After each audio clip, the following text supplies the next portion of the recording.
विभिन्न धार्मिक मान्यताओं का और रहन सहन के तरीकों का एक ही आंगन में पनपना हमारे देश की सबसे बड़ी पहचान है। परंतु इस विविधता में भी एक एकीकरण है। भारतीय जनजीवन का एक मुख्य धारा प्रवाह है जिसमें भारत के सभी क्षेत्रों के लोग आगे बढ़ रहे हैं। मगर हमारे देश में कुछ जनजातियां ऐसी हैं जो इस मुख्य प्रवाह से जुड़ी तो हैं, पर फिर भी बहुत अलग थलग रह गई हैं। इनकी बसावटें दूर दराज के अधिकतर जंगली, पहाड़ी और दुर्गम क्षेत्रों में हैं। आर्थिक प्रगति में ये पीछे रह गई हैं। इसलिए हमारी सरकार ने इनकी सूची बनाकर इन्हें संविधान के तहत अपना विकास करने के लिए कुछ विशेष अवसर प्रदान किए हैं। सूची में होने के कारण ये जनजातियां अनुसूचित जनजातियां कहलाती हैं। इन्हीं अनुसूचित जनजातियों में से एक है चीरो। चीरो जनजाति चोइन मुनि के वंशज हैं। कहा जाता है कि एक राजा की पुत्री तथा चोइन मुनि से जो संतानें हुई वो चीरो कहलाईं। पालामाऊ के चीरो राजपूतों की तरह रहते हैं और पोएटा पहनते हैं, जो एक प्रकार का धागा होता है और जाति का प्रतीक होता है। एक जमाने में चीरो शासकों का प्रभुत्व एक बड़े इलाके में व्याप्त था। यहां तक कि चीरो साम्राज्य ने मुगलों से भी टक्कर ली। राजा मेदिनी राय एक प्रसिद्ध चीरो शासक था जिसने खासे बड़े क्षेत्र पर राज किया। इसे चीरो नेपोलियन के नाम से भी जाना जाता था।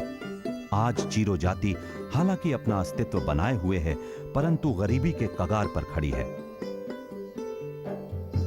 चीरो जनजाति का मुख्य निवास है पूर्वी भारतवर्ष का झारखंड राज्य। राजधानी रांची से करीब 165 किलोमीटर की दूरी पर स्थित है डाल्टनगंज शहर, जो कि जिला पलामू में आता है। हालांकि चीरो जनजाति का मुख्य आवास पलामू जिले में है, परंतु पश्चिमी बंगाल के कुछ हिस्सों में भी चीरो पाए जाते हैं। कहते हैं पलामू शब्द की उत्पत्ति का कारक बनी 3 वस्तुएं, प यानी पलाश के वृक्ष, ल यानी लाह तथा म यानी महुआ। सन 1991 की जनगणना के अनुसार बिहार तथा झारखंड राज्य के क्षेत्र में चीरो की कुल जनसंख्या 67,447 है, जिनमें 35,086 पुरुष तथा 32,361 महिलाएं हैं। इसी प्रकार पलामू क्षेत्र में चीरो की कुल जनसंख्या 58,923 है, जिसमें 30,371 पुरुष एवं 28,552 महिलाएं हैं। चीरो जाति के लोग साधारण कद के होते हैं। इनकी शारीरिक बनावट इकहरी होती है तथा माथा चौड़ा होता है। श्याम वर्ण के चीरो शांति प्रिय स्वभाव के होते हैं। इस जनजाति के निवास स्थान अधिकतर वृक्षों से भरी पहाड़ियों के आसपास या नदियों के किनारों पर होते हैं। चीरो की आजीविका उपार्जन का मुख्य साधन कृषि है। इन जिलों की मुख्य नदियां हैं कोयल, अमानत तथा औरंगा। चीरो लोगों को पीने के पानी की समस्या से जूझना पड़ता है। गर्मी के दिनों में गांवों में कुओं के सूख जाने से निवासियों को पानी दूर दराज से लाना पड़ता है। चीरो लोग आपस में एक इंडो आर्यन भाषा सादरी का प्रयोग करते हैं, मगर देवनागरी लिपि इस्तेमाल करते हैं और ज्यादातर हिंदी भाषी हैं। इन इलाकों में अपना प्रभुत्व कायम रखते हुए चीरो लोग अन्य जातियों से भी संपर्क में रहे हैं, जिस वजह से उनकी विचारधारा दकियानूसी नहीं है। पालामाऊ के चीरो राजपूतों की तरह रहते हैं, परंतु वो ऊंचे राजपूत घरानों में शादी नहीं करते। हालांकि संपन्न चीरो परिवारों ने स्थानीय राजपूत घरानों में शादियां की हैं और अपने आप को चौहान राजपूत कहते हैं। चीरो के पूर्वज इन इलाकों में आए, कब्जा किया तथा यहाँ के शासक बन गए। उन्होंने अपनी नींव इतनी मजबूत कर ली कि चीरो साम्राज्य के पतन के बाद भी वो जमींदारों की तरह जीवन व्यतीत करते थे। उन्होंने ब्राह्मणों, राजपूतों, खरवार तथा मुसलमानों को जमीनें दान की। इस प्रकार चीरो जाति का संपर्क अन्य जातियों एवं जनजातियों से हुआ, जिससे उनकी संस्कृति भी प्रभावित हुई। चीरो जाति के मकान समूहों में न होकर छोटे छोटे टुकड़ों में बसे होते हैं। चीरो वासियों के घर अधिकतर मिट्टी के बने होते हैं, जिनकी छत लाल खपड़ैल अथवा घास से ढकी होती है। इसे ढकने के लिए बांस या मोटी लकड़ियों का सहारा लिया जाता है।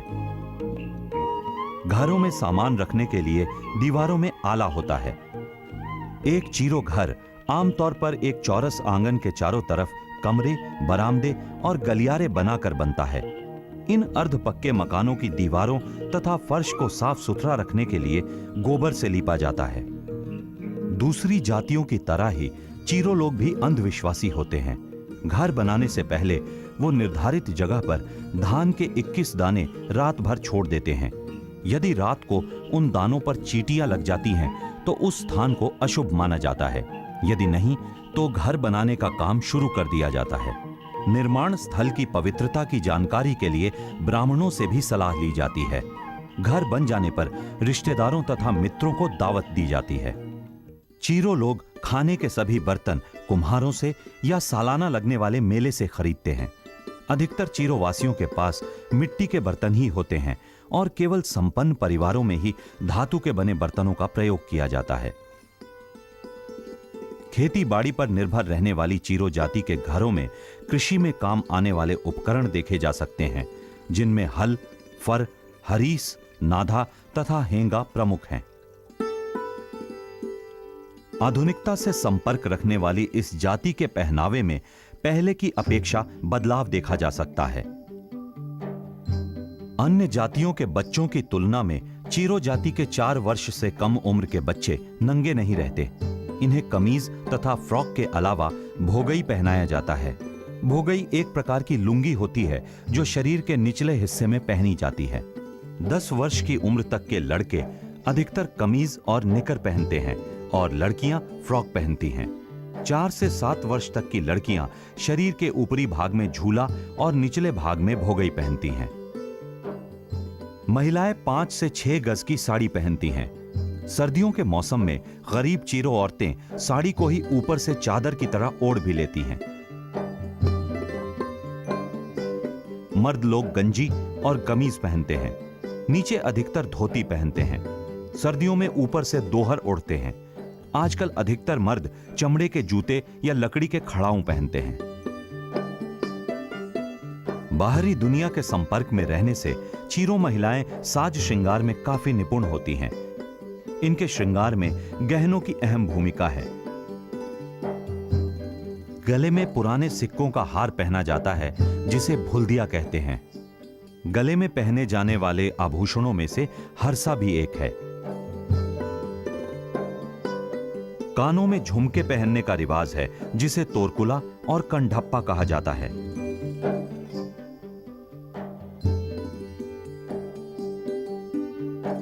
नाक में छुछिया पहनी जाती है। हाथों में चूड़ियां पहनी जाती हैं।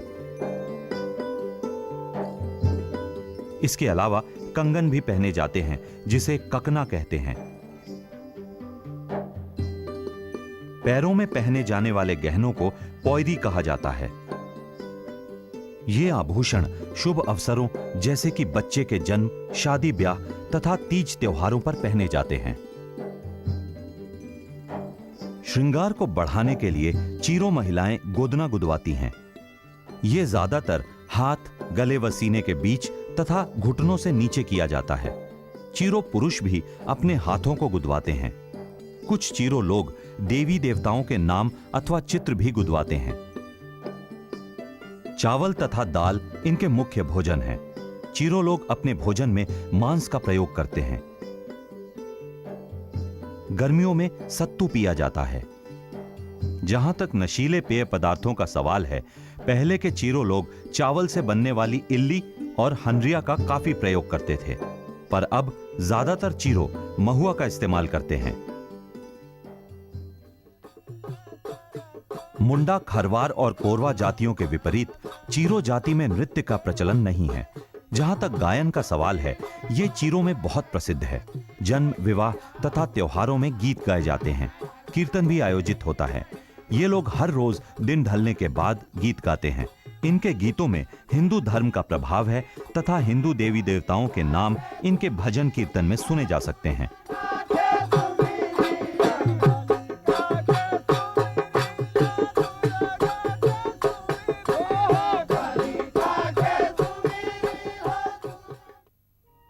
चीरो जाति का उत्तराधिकार पितृ प्रधान होता है। पिता के जीवन काल में जमीन का बंटवारा नहीं होता। विवाह के तुरंत बाद पुत्र अलग घरों में रहने लगते हैं। हालांकि संपत्ति का बंटवारा सभी पुत्रों में बराबर होता है, पर बड़े बेटे को कुछ अधिक हिस्सा मिलता है। विवाह के बाद महिलाएं अपनी निजी चल वस्तुएं अपने पति के घर ले जा सकती हैं। महिलाएं खेती बाड़ी के काम के साथ साथ वनों से लकड़ी इत्यादि लाने का काम करती हैं। घर के कामकाज तथा बच्चों की देखरेख की जिम्मेदारी भी महिलाओं की ही होती है। अन्य जातियों के महिलाओं की तरह ही उन्हें भी सामाजिक, आर्थिक तथा धार्मिक विषमताओं से जूझना पड़ता है। वैसे आजादी के बाद चीरो महिलाओं की दशा में काफी सुधार आया है। चीरो एक कृषि प्रधान जाति है। चावल, जौ, उड़द, तिल, मसूर तथा बाजरा इनकी मुख्य फसलें हैं। बड़े खेतों के अलावा छोटी मोटी फसल घर के पिछवाड़े में भी उगाई जाती है। खेतों की जुताई हल द्वारा की जाती है। कहीं कहीं ट्रैक्टर्स का भी इस्तेमाल होने लगा है। ज्यादातर चीरो लोगों के पास अपनी जमीन है, बाकी या तो खेतों पर ही मजदूरी करते हैं या बटाई पर जमीन लेकर उस पर खेती करते हैं। चीरो लोग साल में 3 फसलें बोते हैं, भादोई, अद्यनी और रबी। भादोई होती है जुलाई से सितंबर महीने तक। इसमें धान, मकई, उड़द, गन्ना वगैरह उगाया जाता है। अद्यनी होती है अक्टूबर से दिसंबर तक, जिसमें धान, कुर्थी, तिल और मूंगफली वगैरह उगाई जाती है। रबी फसल में जौ, चना, गेहूं, आलू और सरसों उगाई जाती है। सिंचाई के सीमित साधनों में से एक है कुएं का पानी। बाल्टियों द्वारा यह पानी क्यारियों में छोड़ा जाता है।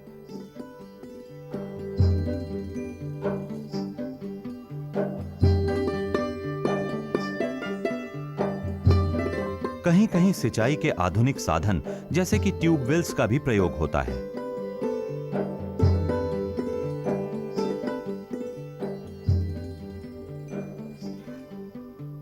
कुछ चीरो जीवन यापन के लिए मजदूरी भी करते हैं। अपनी जीविका उपार्जन के लिए चीरो लोग वनों पर भी निर्भर हैं। कुछ समय पहले तक वनों के उत्पाद का प्रयोग ये लोग स्वच्छंदता से करते थे, परंतु सरकार के वनीकरण अभियान की वजह से इनके लिए ऐसा करने पर रोक लगा दी गई है। फिर भी सरकार द्वारा इन्हें इस संदर्भ में कुछ विशेष छूट दी गई है, जैसे कि घरों की मरम्मत के लिए तथा कृषि उपयोगों में काम आने वाली लकड़ी काटने की इजाजत तथा खाने के काम आने वाले फल एवं फूल ले जाने की इजाजत। इसके अलावा पशुओं को चराने तथा अंतिम संस्कार में काम आने वाली लकड़ी काटने की भी इजाजत है।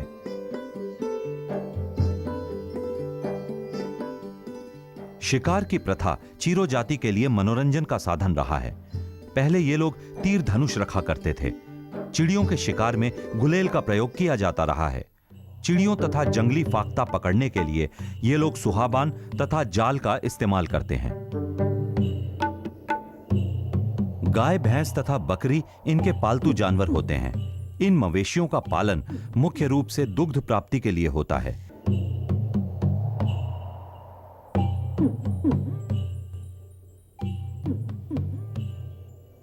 जानवरों को रखने के लिए घास फूस के छप्पड़ बनाए जाते हैं। चीरो लोग कुत्ते, मुर्गी, तोते एवं तीतर भी पालते हैं। मछली पकड़ना चीरो लोगों के लिए जीवन यापन का जरिया न होकर केवल एक मनोरंजन भर है। पालामाऊ की चीरो जाति 2 उपजातियों या समुदायों में बटी हुई है। वो है 12 हजारी तथा 13 हजारी। 12 हजारी तथा 13 हजारी समुदाय के 7 उप समुदाय हैं: मोवार, कुंवार, सनवत, राउतिया, मांझी, महतो तथा सोहनाइत। पहले के जमाने में 12 हजारी तथा 13 हजारी समुदायों में ऊंच नीच का भेदभाव था, परंतु अब यह कम होता जा रहा है और आपस में शादी के रिश्ते भी तय होने लगे हैं। जहाँ तक हमारी जाति की परंपरा है 12 हजार एवं 13 हजार, उसके बारे में हम लोगों ने ग्राम पंचायत मंगरा में बहुत बड़ा सम्मेलन किया था, जिसमें बहुत संख्या में लोग जुटे हुए थे और हम लोगों ने एक निर्णय किया है जिसके अनुसार हम लोग 12 हजार एवं 13 हजार सभी हम लोग एक हैं। और उसमें हम लोगों ने निर्णय किया है कि हम लोग शादी विवाह आपस में करेंगे और हम लोग खान पान करेंगे और इसके अलावे दहेज प्रथा से रहित शादी करेंगे। चीरो लोग अपनी जाति के भीतर ही शादी करते हैं। इनमें अंतर जातीय विवाह को मान्यता नहीं दी जाती। अधिकतर लड़के लड़कियों की शादियां 16 से 20 वर्ष की उम्र में कर दी जाती हैं। लड़के का पिता दहेज की मांग करता है, मगर लड़की की कीमत यानी दस्तूरी देने की प्रथा भी है।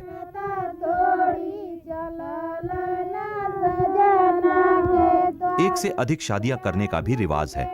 शादी की बातचीत की पहल लड़के अथवा लड़की पक्ष द्वारा की जा सकती है।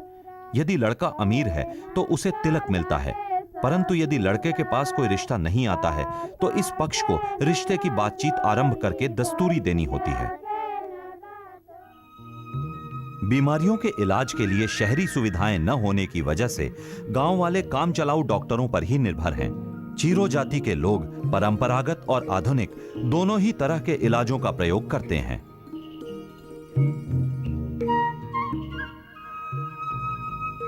चीरो लोगों का शिक्षा की तरफ रवैया उपेक्षा का है। इनमें शिक्षा की दर बहुत कम है, परंतु आज के जमाने में ये शिक्षा के प्रति जागरूक होते जा रहे हैं।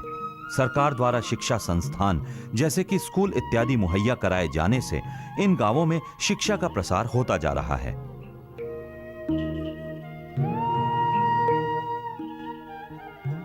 चीरो जाति के युवा विभिन्न क्रीड़ाओं द्वारा अपना मनोरंजन करते हैं। ये क्रीड़ाएं न केवल इनके उत्साह का प्रतीक हैं, बल्कि इनके जीवन पथ पर उन्नतिशील होने की ललक को भी दर्शाती हैं।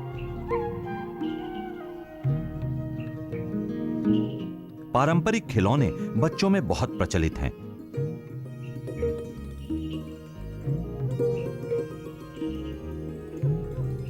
चीरो लड़कियां भी लड़कों से किसी क्षेत्र में कम नहीं।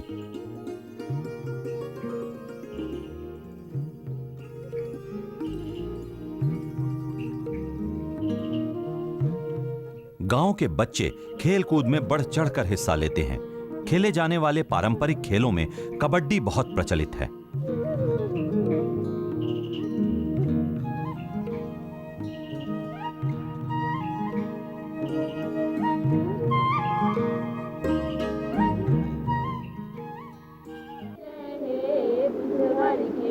बच्चों के मनोरंजन में गायन कला भी बहुत प्रचलित है। चीरो बच्चे अलग अलग मौकों पर तरह तरह के गीत गाते हैं।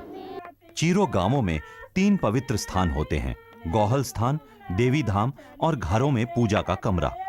गौहल स्थान हर गांव की सरहद के अंदर एक पेड़ के नीचे होता है।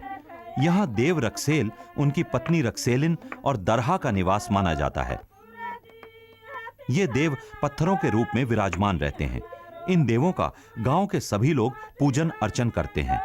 हर गांव में एक देवी स्थान भी अवश्य होता है। ये छोटा सा कमरा होता है जिसके भीतर एक मिट्टी का चबूतरा बनाकर देवी जी की पूजा की जाती है।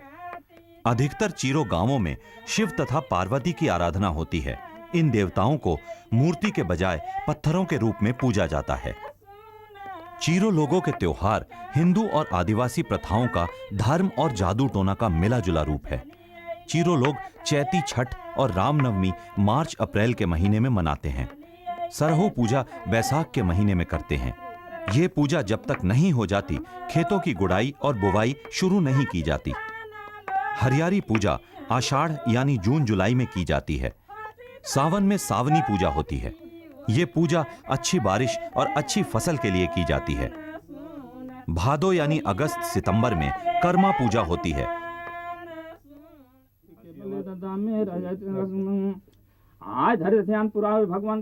चीरो जाति के लोग आज भी बहुत हद तक झाड़ फूंक जैसे अंधविश्वासों को मानते हैं।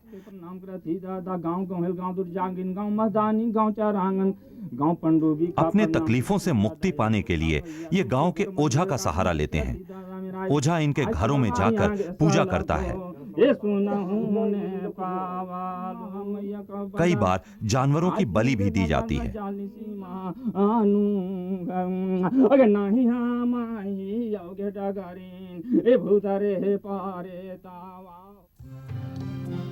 अन्य जनजातियों की भांति चीरो लोगों की भी अपनी पारंपरिक पंचायत है।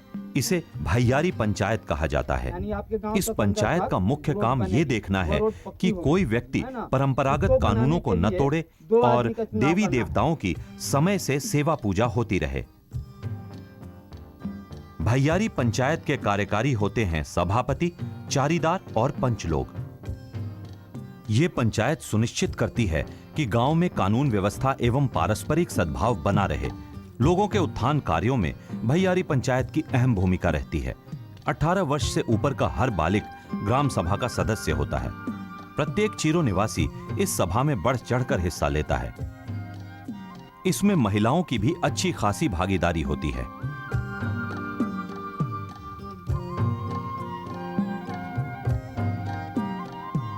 पारंपरिक कानूनों को तोड़ने पर कड़ी सजा मिलती है, जिसका फैसला भी भैयारी पंचायत करती है।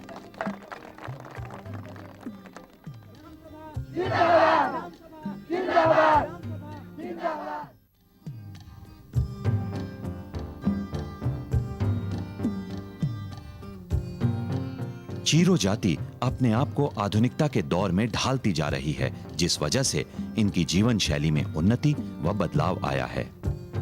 केंद्र एवं राज्य सरकार ने चीरो जनजाति के विकास की ओर बहुत ध्यान दिया है। कल्याणकारी योजनाओं के प्रति सरकार काफी सजग है। सदियों से गरीबी जैसे शत्रुओं से जूझती चीरो जनजाति ने कभी पीछे मुड़कर नहीं देखा।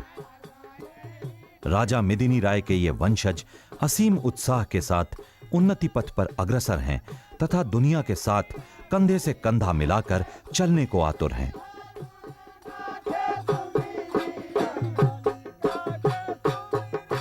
प्राकृतिक एवं सांसारिक अड़चनों के बीच चीरो जनजाति अपनी सांस्कृतिक धरोहर को संजोए हुए है और गर्व से सीना तानकर जीवन पथ पर अग्रसर है, एक विश्वास और पूर्ण आशा के साथ।